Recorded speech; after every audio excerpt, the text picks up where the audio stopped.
мақомоти хадамоти алоқаи тоҷикистон сару садоҳо дар бораи масдуд шудани фейсбук ва бархе аз паёмрасонҳои дигар тӯли 2 рӯзи охир дар саросари кишварро беасос номиданд. онҳо мегӯянд дар низоми алоқаи интернетрасонии тоҷикистон ҳеҷ мушкиле ҷой надорад. мақомот таъкид карданд ки дар ин маврид ҳеҷ шикояте ҳам аз сӯи муштариён дарёфт накарданд.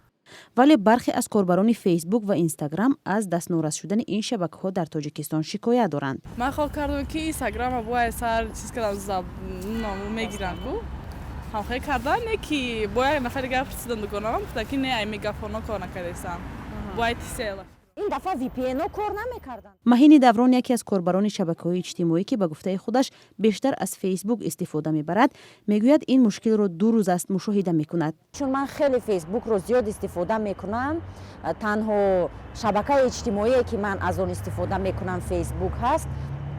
барои ман маҳдудияташ яккам сангин буд, яъне сахт буд. дастнорас шудани шабакаҳои иҷтимоӣ дар тоҷикистон падидаи нав нест, чун дар солҳои ахир борҳо ин ҳолат рух додааст.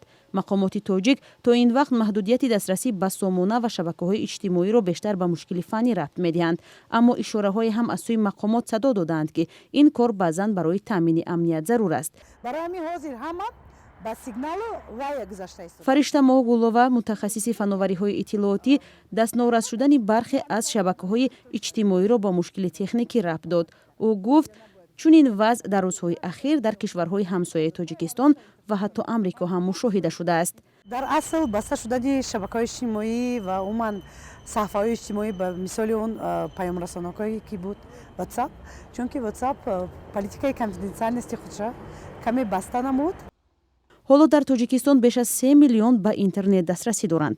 фейсбук бо беш аз 200 000 корбар севумин шабакаи иҷтимоӣ пуристифода дар тоҷикистон будааст. инстаграм аз шабакаҳои дигари серистифода дар тоҷикистон аст ва ин шабака барои ҷавонони зиёде як роҳи дарёфти маблағ ҳам шудааст.